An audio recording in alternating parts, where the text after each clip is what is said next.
Raskolnikov s'était montré un avocat actif et ferme de Sonia contre Lougine, bien qu'il portât lui-même au fond de l'âme tant de souffrance et tant de terreur à lui. Mais après avoir souffert tout ce qu'il avait souffert ce matin-là, c'était comme s'il avait été heureux de l'occasion qui s'offrait de changer ses impressions qui devenaient insupportables, sans parler déjà de tout ce que l'élan de prendre la défense de Sonia renfermait d'intime, de profond.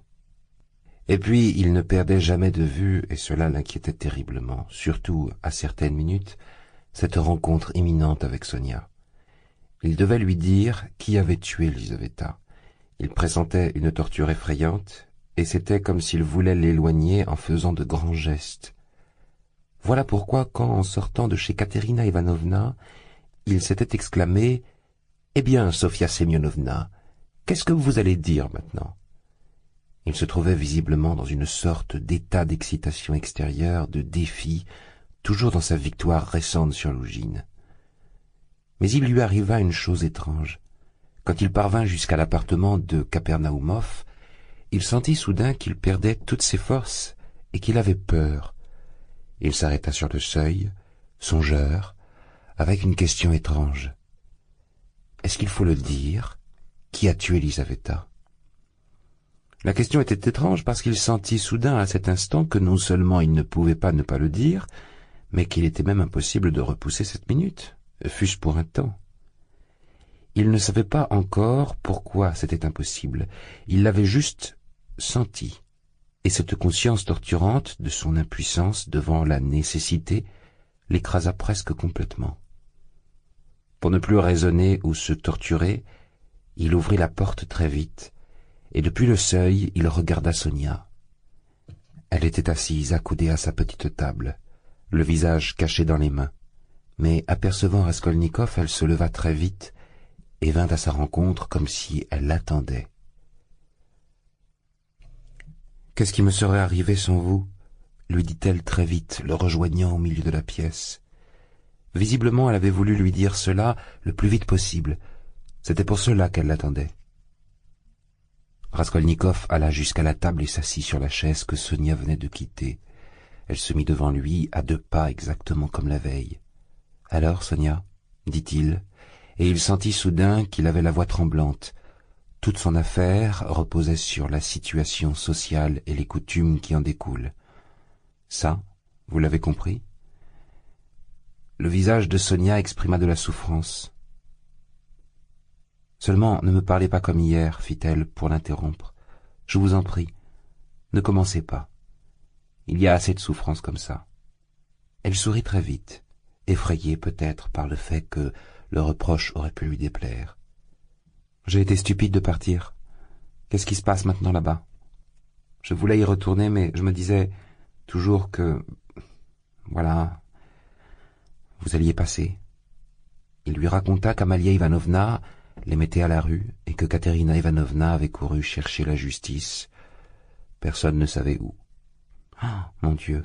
s'exclama Sonia. « Venez vite. » Elle avait déjà saisi sa mantille. « Toujours la même chose !» s'écria nerveusement Raskolnikov. « Vous ne pensez toujours qu'à eux? Restez un peu avec moi. » Et Katerina Ivanovna? Katerina Ivanovna, c'est sûr, elle vous trouvera, elle passera pas chez vous si elle s'est enfuie de chez elle, ajouta-t-il avec dédain. Si elle ne vous trouve pas, c'est encore vous qui serez coupable. Sonia se rassit sur la chaise, prise d'une indécision torturante. Raskolnikov gardait le silence, les yeux fixés au sol, réfléchissant. « Supposons que Lougine n'ait pas voulu aujourd'hui, commença-t-il, sans lever les yeux vers Sonia.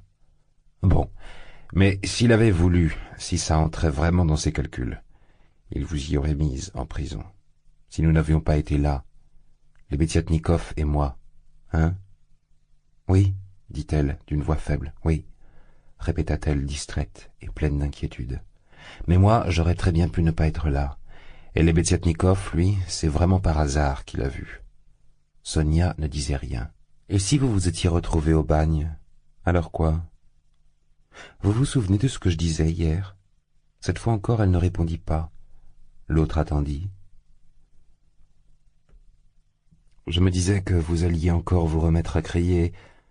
Ah non, ne me parlez pas, arrêtez, fit Raskolnikov riant, mais comme dans un effort. Il faut bien parler de quelque chose, non? Et moi, justement, ce qu'il m'intéressait de savoir, c'était comment, maintenant, vous auriez résolu une question, comme dit Lebediatnikov. C'était comme s'il commençait à s'embrouiller. Non, vraiment, je suis sérieux. Imaginez, Sonia, que vous connaissiez à l'avance toutes les intentions de Lougine, que vous sachiez, à coup sûr, qu'avec elle, ce serait la mort certaine pour Katerina Ivanovna, et pour les enfants, et pour vous aussi, en plus, parce que vous vous considérez comme rien du tout, vous, toujours, en plus. Poletchka, pareil, le même chemin pour elle. Bon, et donc, et si, soudain, tout ça, on vous le donnait à juger, est-ce qu'il doit vivre, lui, sur Terre, ou non? C'est-à-dire, Lougine, vivre et faire ses saloperies, et que ce soit à Katerina Ivanovna de mourir? Qu'est-ce que vous auriez décidé? À qui de mourir? Je vous pose cette question. Sonia le regarda avec inquiétude. C'est quelque chose de particulier qu'elle crut entendre dans ce discours flottant et qui menait loin, vers elle ne savait où. Je me le disais bien que vous alliez me demander quelque chose de ce genre-là, dit-elle, levant les yeux vers lui pour mieux le comprendre. Bon, tant mieux. Mais vous y répondrez comment à cette question? Pourquoi vous demandez ce qui est impossible? Dit Sonia avec dégoût. Donc il vaut mieux que Lougine vive et qu'il commette ses crapuleries?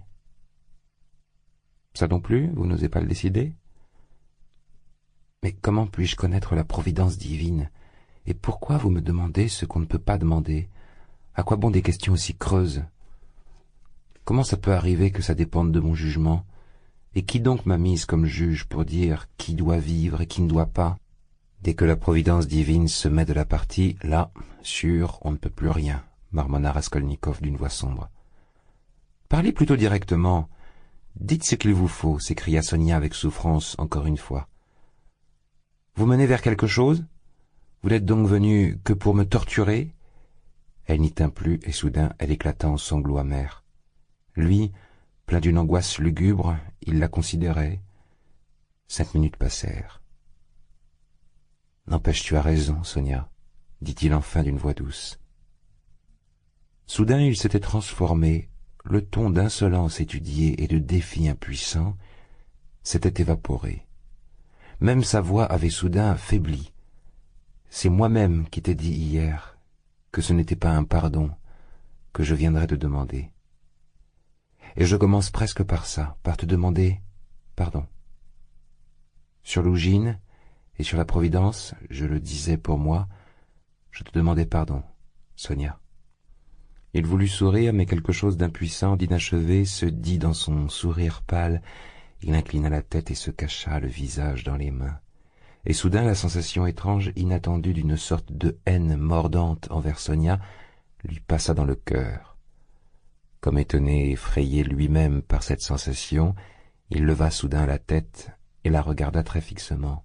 Mais il trouva son regard ému, inquiet, jusqu'à la souffrance. Là, il y avait de l'amour.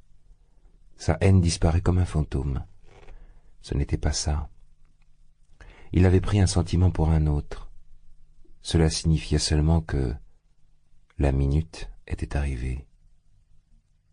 Il se cacha encore le visage dans les mains et il pencha la tête. Soudain, il pâlit, se leva de la chaise, regarda Sonia, et sans prononcer le moindre son, machinalement, il alla se rasseoir sur son lit. Cette minute, dans la sensation qu'il en avait, elle ressemblait terriblement à celle où il se tenait debout derrière la vieille, la hache déjà décrochée de sa boucle, et qu'il avait senti qu'il n'y avait plus un seul instant à perdre. « Que vous arrive-t-il » demanda Sonia prise d'une peur terrible.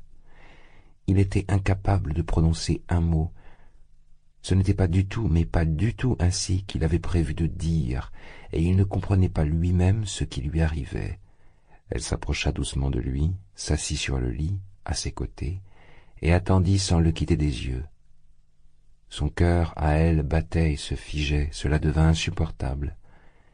Il retourna vers elle, son visage pâle comme la mort, ses lèvres impuissantes s'étaient déformées, en s'efforçant de prononcer quelque chose. La terreur se répandit dans le cœur de Sonia. Que vous arrive-t-il répéta-t-elle, s'écartant un petit peu de lui. Rien, Sonia. N'aie pas peur. Des bêtises. Oui, si on y réfléchit, c'est des bêtises, marmonnait-il, de l'air d'un homme qui délire, inconscient de ce qu'il dit. Mais pourquoi est-ce que je suis venu te torturer? Ajouta-t-il soudain en la regardant. Oui, pourquoi? Je me pose toujours cette question, Sonia. Il s'était peut-être posé cette question il y avait un quart d'heure, mais à présent il venait de la prononcer, complètement perdu, ayant à peine conscience de lui-même et ressentant toujours qu'il ne faisait que trembler de tout son corps. « Ah, comme vous vous torturez !» prononça-t-elle avec souffrance en le scrutant des yeux. « Des bêtises, voilà quoi, Sonia. » Pour une raison bizarre, soudain il sourit, mais d'une façon comme pâle et impuissante, 2 secondes. « Tu te souviens de ce que je voulais te dire hier ?» Sonia attendait avec inquiétude. « J'ai dit en partant que peut-être je te disais adieu pour toujours et que, si je venais aujourd'hui, je te dirais... Qui a tué Lisaveta ?» Elle se mit soudain à trembler de tout son corps. « Eh bien, voilà, je suis venu te le dire. »« Alors, vous... C'était vrai hier ?» chuchota-t-elle avec difficulté. « Comment est-ce que vous le savez ?» demanda-t-elle très vite, comme si, soudain, elle reprenait ses esprits. Sonia commençait à respirer avec difficulté, son visage devenait de plus en plus pâle. « Je le sais. » Elle se tut une petite minute. « On l'a trouvé, lui ?» demanda-t-elle timidement. « Non, on ne l'a pas trouvé. »« Alors, comment vous pouvez le savoir, ça ?» redemanda-t-elle d'une voix à peine audible, et après presque une autre minute de silence. Il se tourna vers elle, et il la regarda très fixement, le plus fixement qu'il pouvait. « Devine, » dit-il, reprenant son sourire déformé et sans force. Ce fut comme une convulsion qui parcourut tout le corps de Sonia. « Mais vous... Pourquoi vous me faites peur comme ça ?» murmura-t-elle, souriant comme une enfant. « C'est donc que, avec lui, je suis très amie. »« Si je sais, » poursuivait Raskolnikov, continuant de fixer son visage avec la même intensité, comme s'il n'avait plus la force maintenant de détourner les yeux. Cette Lisaveta, il ne voulait pas la tuer. Il l'a tuée par hasard. Il voulait tuer la vieille quand elle était seule. Il est venu, Lisaveta qui est entrée. Et là, elle aussi. Il l'a tuée. Une nouvelle minute effrayante se passa, il se fixait toujours. « Alors, tu ne devines pas ?» demanda-t-il soudain avec la sensation de se jeter du haut d'un clocher. « Non, » chuchota Sonia d'une voix presque blanche. « Regarde bien. » Et à peine avait-il dit ces mots qu'une nouvelle fois une sensation connue déjà vécue lui glaça soudain toute l'âme. Il la regardait et soudain sur son visage, ce fut comme s'il voyait le visage de Lisaveta. Il revoyait clair comme le jour l'expression du visage de Lisaveta quand il s'approchait d'elle avec la hache, et qu'elle reculait vers le mur, le bras en avant avec une peur complètement enfantine sur le visage, exactement comme les petits enfants. Quand soudain il commence à avoir peur de quelque chose, il fixe d'un regard immobile et inquiet l'objet qui leur fait peur. Ils reculent, et leurs petits bras tendus en avant, ils sont prêts à pleurer. C'était presque la même chose qui venait d'arriver à Sonia. Elle le regarda un certain temps avec la même impuissance, la même peur, puis soudain, tendant le bras gauche, elle appuya ses doigts sur sa poitrine, mais à peine, pour ainsi dire en l'effleurant, et se mit à se lever lentement du lit, en s'écartant de plus en plus, et le regard qu'elle portait sur lui se figeait de plus en plus.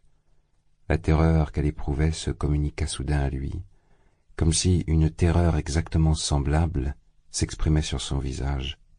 comme s'il la regardait exactement comme elle, et presque avec le même sourire d'enfant.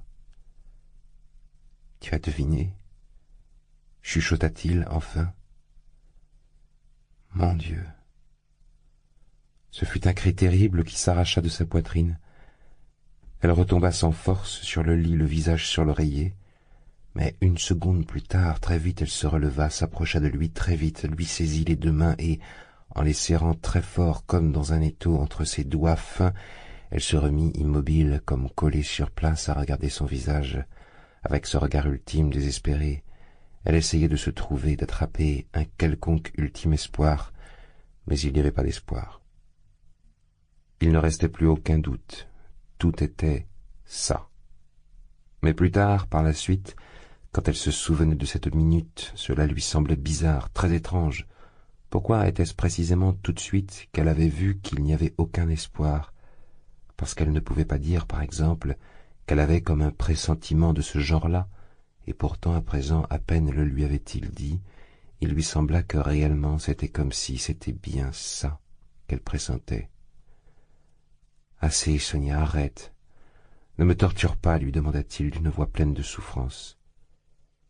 Il ne pensait pas du tout, mais pas du tout le lui dire comme ça, mais c'était comme ça que c'était venu. Comme inconsciente, elle bondit et, se tordant les bras, elle arriva jusqu'au milieu de la chambre, mais elle revint très vite et se rassit auprès de lui, son épaule touchant presque la sienne. Soudain, comme transpercée, elle tressaillit, poussa un cri et se jeta sans trop elle-même savoir pourquoi à genoux devant lui. « Ah ! Qu'est-ce que vous vous êtes fait? Qu'est-ce que vous vous êtes fait ?» murmura-t-elle désespérée. Et se redressant d'un bond, elle se jeta à son cou, le prit dans ses bras et le serra contre elle de toutes ses forces. Raskolnikov eut un recul et la regarda avec un sourire triste. « Tu es étrange, toi, Sonia. Tu me prends dans tes bras, tu m'embrasses quand je viens te dire ça. Tu n'as pas toute ta tête. Il n'y a personne de plus malheureux au monde que toi maintenant, » s'exclama-t-elle comme dans un état second, sans entendre sa remarque, et, soudain, elle se mit à pleurer en sanglots comme prise d'une crise d'hystérie. Un sentiment qu'il ne connaissait plus depuis longtemps jaillit comme une vague dans son âme et l'adoucit d'un seul coup. Il ne lui résista pas, de larmes se formèrent sur ses yeux et se figèrent sur ses cils. « Alors, tu ne me laisseras pas, Sonia ?» dit-il en la regardant presque avec espoir. « Non, non, jamais et nulle part, » s'écria Sonia. « Je te suivrai partout, j'irai partout. Oh, mon Dieu! Oh, comme je suis malheureuse! Et pourquoi? Pourquoi je ne t'ai pas connue avant? Pourquoi tu n'es pas venu avant? Mon Dieu! Voilà, je suis venu. Maintenant. Mais maintenant, que faire? Ensemble, ensemble, répétait-elle comme inconsciente, et de nouveau, elle l'enserrait. Je te suivrai au bagne. Soudain, il eut un soubresaut et son sourire de tout à l'heure, son sourire détestable, presque hautain, s'imprima de tout son poids sur ses lèvres. Mais Sonia, moi, le bagne, je n'ai pas encore envie, peut-être, d'y aller, dit-il. Sonia le regarda très vite. Après la première compassion passionnée, torturante envers le malheureux, l'idée effrayante du meurtre la saisit à nouveau. Dans ce ton transformé de ses paroles, elle venait soudain d'entendre l'assassin. Elle le regardait, sidérée. Elle ne savait encore rien, ni pourquoi, ni comment, ni au nom de quoi. À présent, toutes ces questions jaillirent d'un coup dans sa conscience, et de nouveau, elle fut incapable d'y croire. Lui, un assassin. Mais est-ce possible? Mais qu'est-ce que c'est? Mais où je suis, murmura-t-elle avec une stupéfaction profonde, comme si elle n'avait pas encore entièrement repris conscience. Comment vous qui êtes aussi, vous avez pu vous résoudre à faire ça? Mais qu'est-ce que c'est? Ouais, pour voler. Arrête, Sonia. répondit-il d'une voix comme fatiguée et presque dépitée. Sonia était restée comme hébétée. Soudain, elle s'écria. « Tu avais faim? C'était pour aider ta mère? »« Oui. »« Non, Sonia. Non, marmonnait-il, se détournant et baissant la tête. Je n'avais pas si faim. C'est vrai que je voulais aider ma mère, mais même ça, ce n'est pas tout à fait vrai. Ne me torture pas, Sonia. » Sonia eut un geste d'impuissance. Mais est-ce que c'est vraiment ça pour de vrai, mon Dieu, mais qu'est-ce que c'est comme vérité? Qui peut y croire à ça? Comment vous donnez vos derniers sous et vous tuez pour voler? Ah, s'écria-t-elle soudain. Cet argent que vous avez donné à Katerina Ivanovna, cet argent, mon Dieu, est-ce que vraiment... Cet argent aussi? Non, Sonia, l'interrompit-il très vite.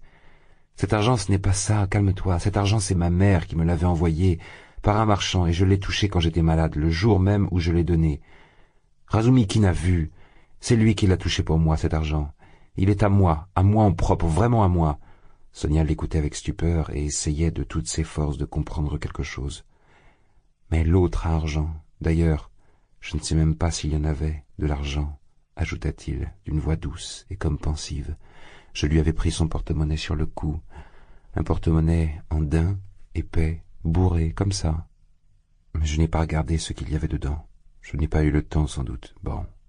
Et les objets, des boutons de manchette, des chaînettes, tous ces objets, et le porte-monnaie, je les ai enterrés dans une cour sur la perspective de là, sous une pierre, le lendemain même. Ça repose toujours là-bas. Sonia écoutait de toutes ses forces. Mais alors pourquoi? Vous avez dit pour voler et vous n'avez rien pris? Demanda-t-elle très vite, s'agrippant à une paille. Je ne sais pas.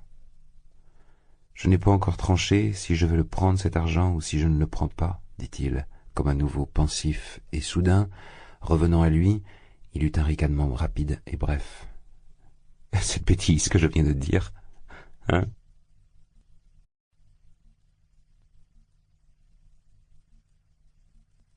Une idée fusa dans l'esprit de Sonia. Il ne serait pas fou, mais tout de suite elle se répondit non.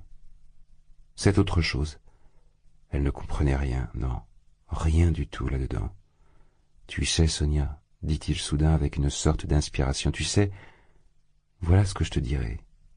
Si seulement j'avais tué parce que j'avais faim, poursuivait-il, appuyant sur chaque mot et posant sur elle un regard mystérieux, mais sincère. En ce moment, moi, je serais heureux. Il faut que tu le saches. Et qu'est-ce que ça peut te faire?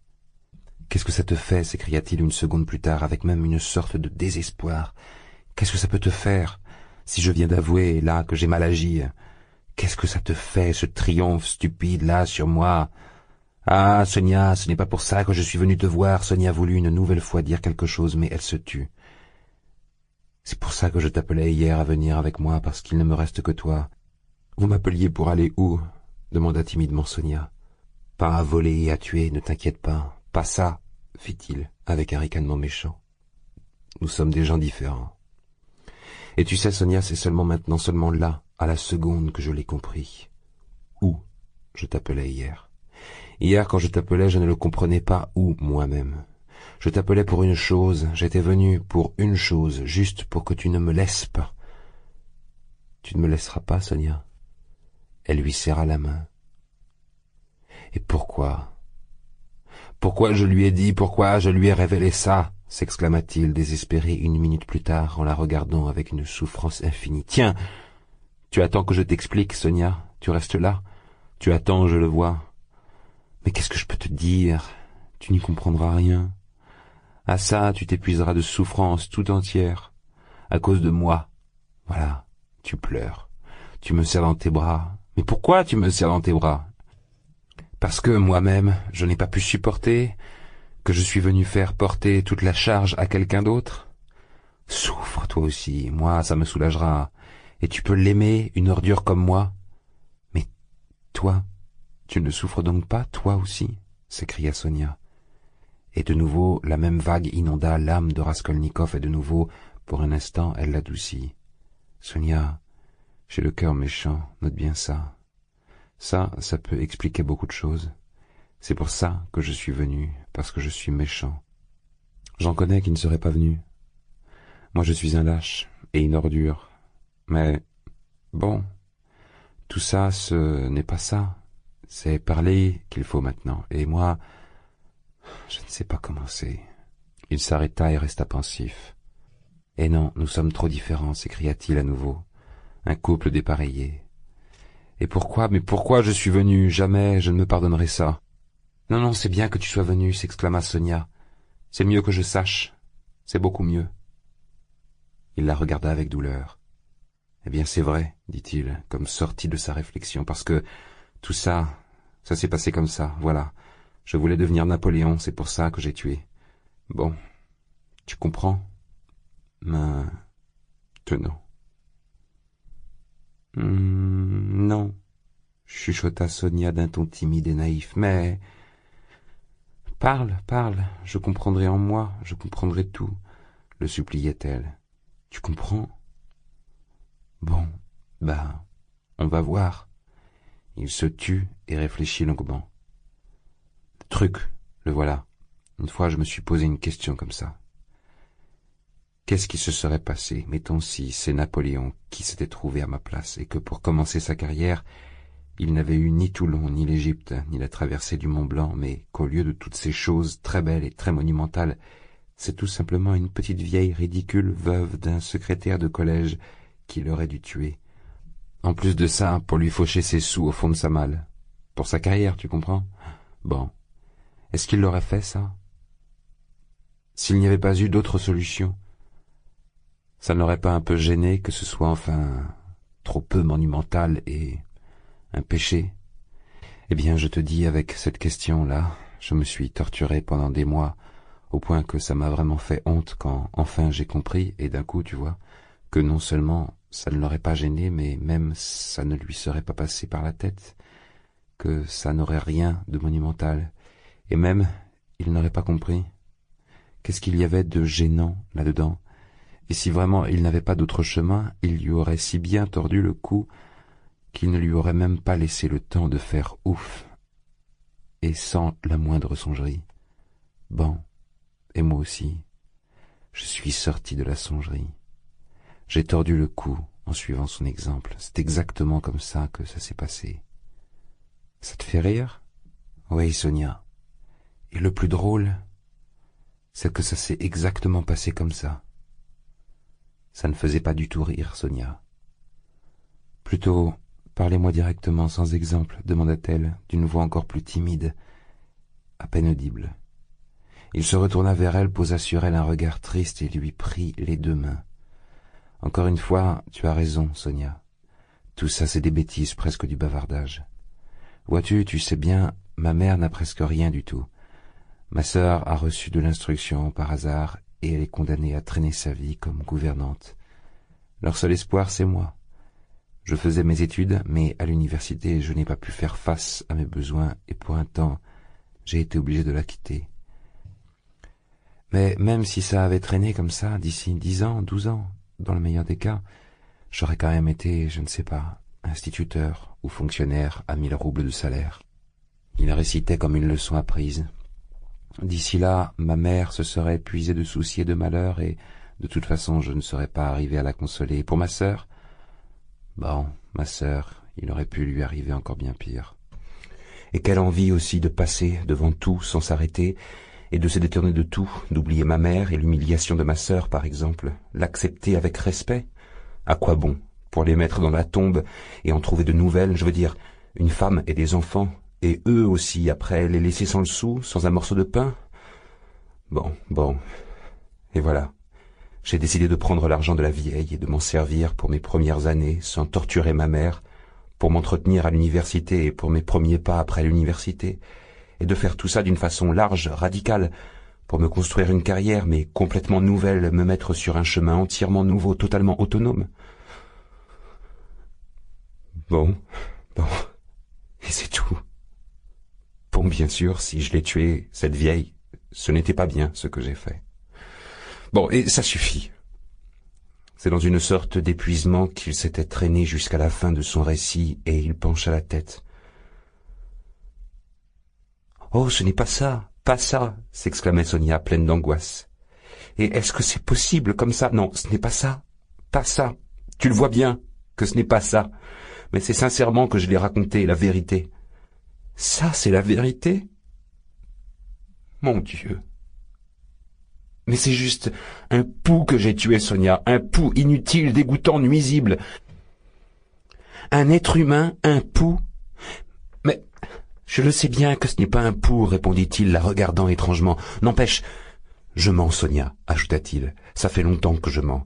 Tout ça, ce n'est pas ça. Ce que tu dis est juste. Les raisons, elles, ne sont pas du tout, mais pas du tout celles-là. Ça fait longtemps que je n'ai plus parlé avec personne, Sonia. J'ai très très mal à la tête en ce moment. Ses yeux brûlaient d'un feu fébrile. Il commençait presque à délirer. Un sourire inquiet errait sur ses lèvres. À travers l'agitation de son esprit, on voyait déjà paraître une impuissance terrible. Sonia comprit qu'il se torturait. Elle aussi, le vertige commençait à la prendre. Et c'était si étrange comme il parlait. On pouvait croire qu'on comprenait quelque chose, mais comment, mon Dieu? Et elle se tordait les bras de désespoir. Non, Sonia, ce n'est pas ça, reprit-il, relevant soudain la tête, comme si sa pensée avait pris un brusque tournant qui l'avait sidéré et venait de le réveiller. Ce n'est pas ça. Plutôt, suppose, oui, comme ça vaut mieux. Suppose que je suis vaniteux, jaloux, méchant, mesquin, rancunier, oui, et en plus, oui, j'ai des tendances à la folie. Allez, tout en même temps. La folie, on en parlait déjà avant, j'avais remarqué. Je viens de te dire que je n'arrivais pas à m'entretenir à l'université, mais qu'est-ce que tu en sais? Peut-être que je pouvais. Ma mère m'aurait envoyé de quoi payer les droits d'entrée, et les souliers, les habits, le pain, j'aurais pu les gagner moi-même, sûr. Il y avait des leçons, on m'en proposait à 50 kopecks. Il travaille bien, Razumikine, mais je me suis mis en rage. J'ai refusé, oui, mis en rage. C'est bien comme expression. À ce moment-là, comme une araignée, je me suis renfoncé dans mon coin. Tu es venu, toi, dans mon terrier, tu as vu, et tu le sais, Sonia, les plafonds bas et les chambres étroites, comme ça oppresse l'âme et la raison. Oh, je le détestais, ce terrier. Et quand même, je n'avais pas envie d'en sortir. Exprès, je ne voulais pas. Je ne sortais pas pendant des jours, je ne voulais pas travailler, je ne voulais même pas manger. Je restais couché tout le temps. Nastasia m'apportait quelque chose, je mangeais, elle ne m'apportait rien, le jour passait comme ça, exprès, par rage, je ne demandais pas. La nuit, je n'avais pas de lumière, je restais couché dans le noir, je ne voulais pas gagner de quoi me payer une bougie. J'aurais dû étudier. J'ai vendu tous mes livres, sur ma table, sur mes carnets, mes cahiers, même en ce moment il y a un doigt de poussière. Moi je préférais rester couché, penser. Je pensais tout le temps. Et tous ces rêves que j'avais, des rêves étranges, plein de rêves différents, pas la peine de dire quoi, mais c'est à ce moment-là que ça a commencé à m'apparaître, de loin, que... Non, ce n'est pas ça. Tu vois, il y a toujours une question que je me posais, pourquoi est-ce que je suis bête, au point que si les autres sont bêtes, et que je sais à coup sûr qu'ils sont bêtes, moi, je n'ai pas envie d'être plus intelligent.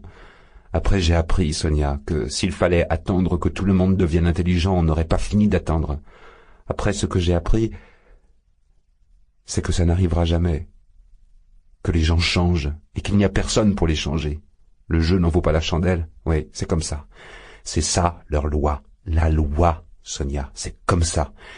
Et maintenant, je sais, Sonia, que celui qui règne sur eux, c'est celui qui est solide, c'est celui qui est fort dans sa tête, dans son esprit, celui qui a raison, c'est celui qui ose beaucoup.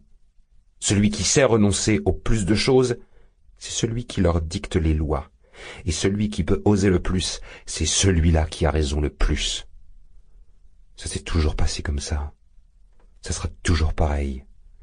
Il faut être aveugle pour ne pas le voir. Raskolnikov, en parlant, regardait certes Sonia, mais ne se souciait plus de savoir si elle allait ou non comprendre. La fièvre l'avait saisi complètement, il se trouvait dans une espèce d'exaltation lugubre. De fait, cela faisait trop longtemps qu'il n'avait plus parlé avec personne. Sonia comprit que ce catéchisme lugubre était devenu sa croyance et sa loi. « J'ai deviné à ce moment-là, Sonia, poursuivait-il avec exaltation, que le pouvoir n'était donné qu'à celui qui oserait se pencher et le prendre. Il n'y a qu'une seule chose, il suffit d'oser. Il y a une pensée qui s'est pensée en moi à ce moment-là, la première fois de ma vie, une pensée que personne n'avait jamais pensée avant, personne. Ça m'est apparu d'un coup clair comme le jour que... Comment se fait-il que personne jusqu'à présent n'avait encore osé, que personne n'osait encore, en passant devant toute cette absurdité, le prendre, tout ça, simplement par la queue, et tout balancer au diable. J'ai voulu avoir l'audace, et j'ai tué. C'est juste avoir l'audace que j'ai voulu, Sonia. Voilà toute la raison.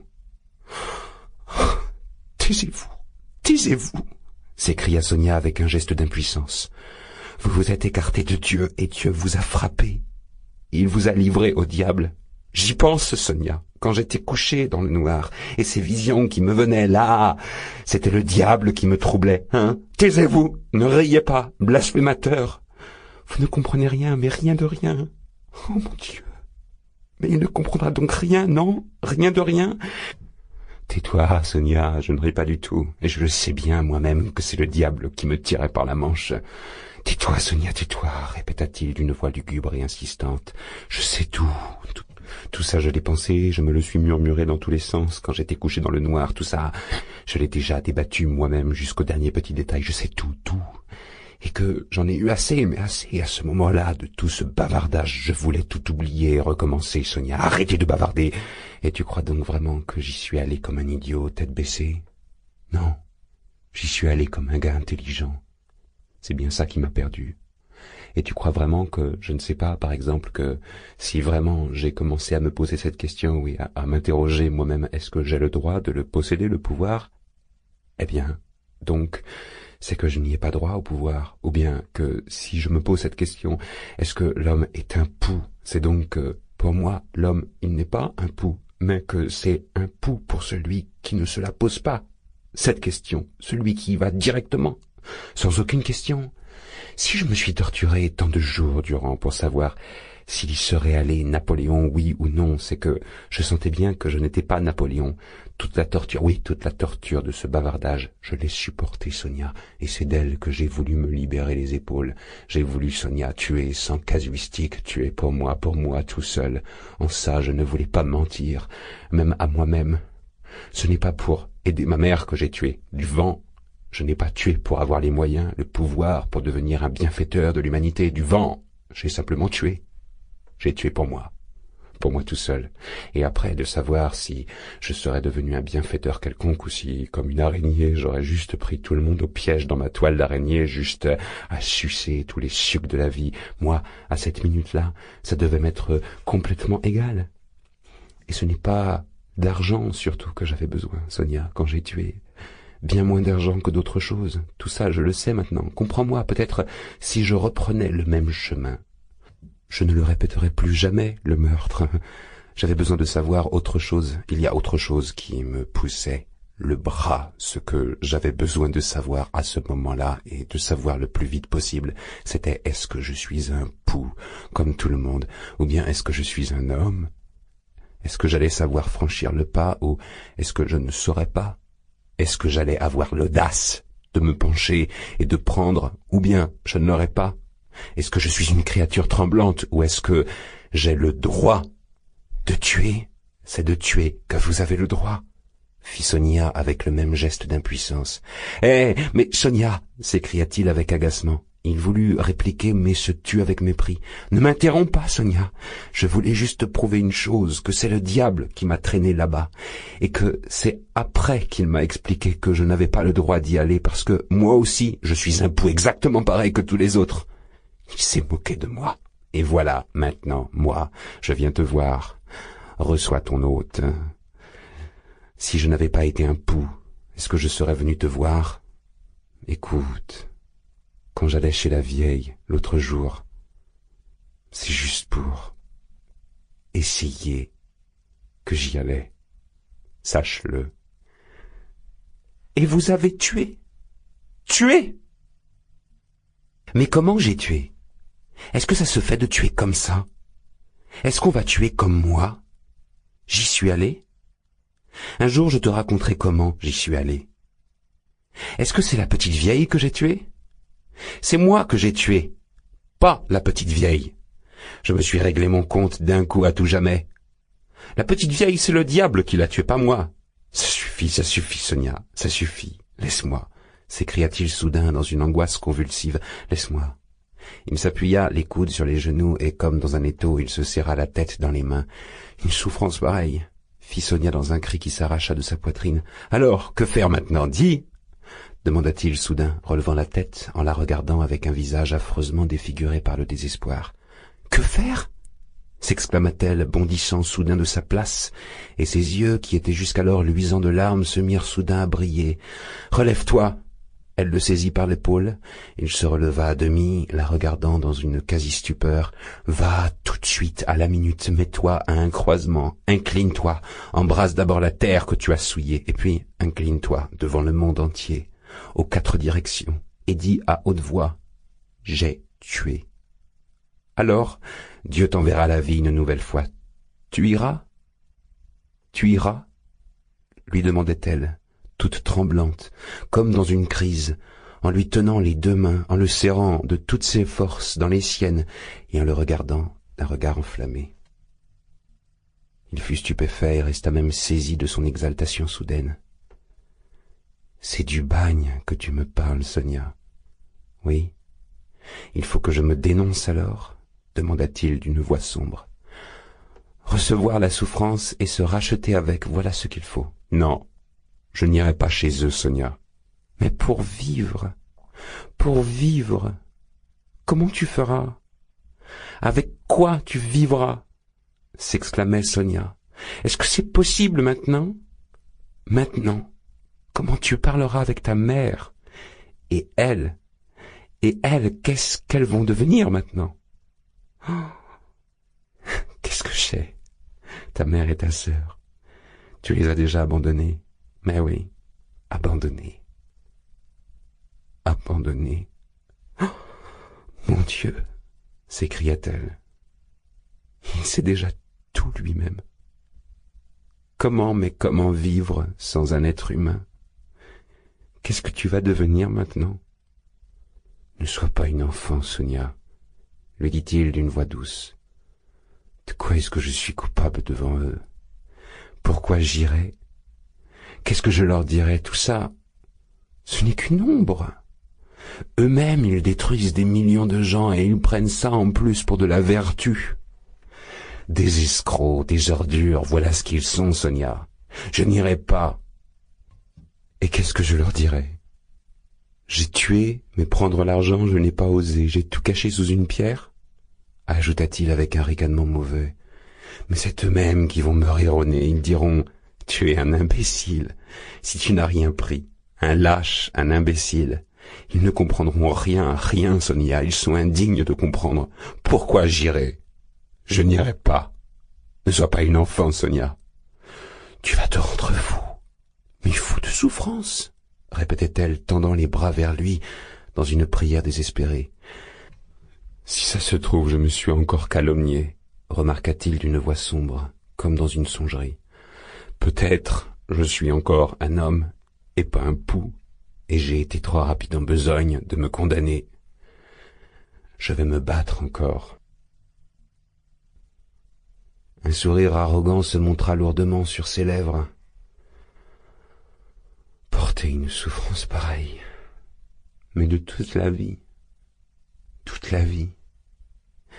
Je m'y ferai, dit-il, d'une voix lugubre et pensive. Écoute, reprit-il une minute plus tard, assez pleuré. Parlons de choses concrètes. Je suis venu te dire qu'il me cherche en ce moment, il me traque. Oh, s'écria Sonia effrayée. Pourquoi cries-tu comme ça? Tu veux toi-même que j'aille au bagne et maintenant tu as peur? Seulement voilà. Je ne me laisserai pas faire.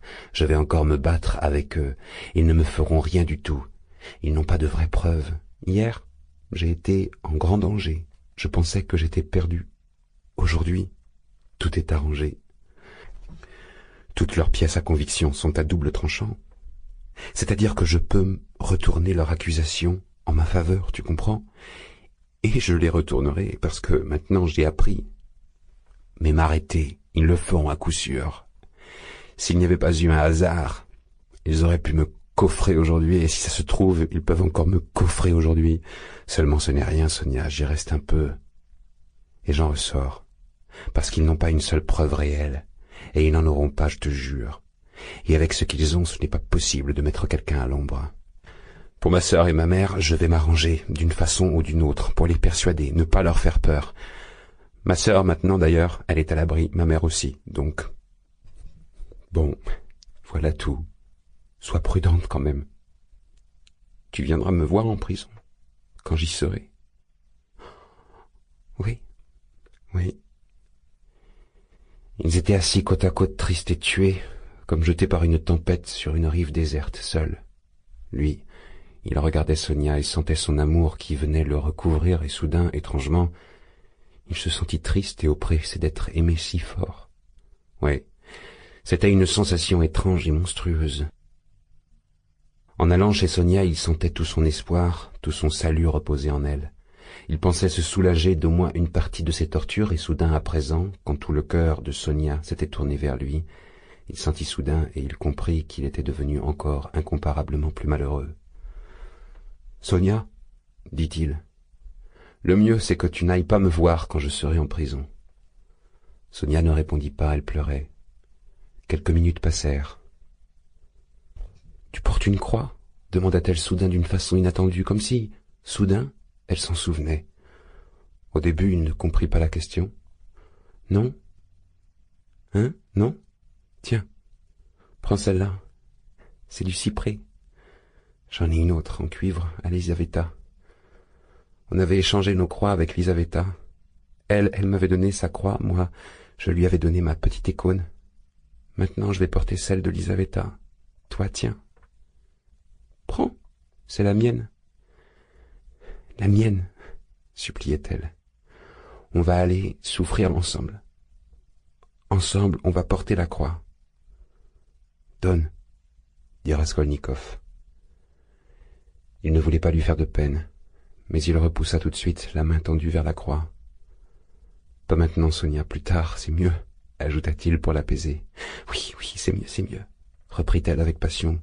Quand tu iras recevoir la souffrance, là tu pourras la mettre. Tu viendras me voir, je te la mettrai, on va prier, et puis on va y aller. À cet instant, quelqu'un frappa 3 coups à la porte. « Sofia Semyonovna, je peux ?» fit une voix à la fois très connue et très polie. Sonia se précipita vers la porte effrayée. La figure blonde de M. Lebediatnikov lança un regard dans la chambre.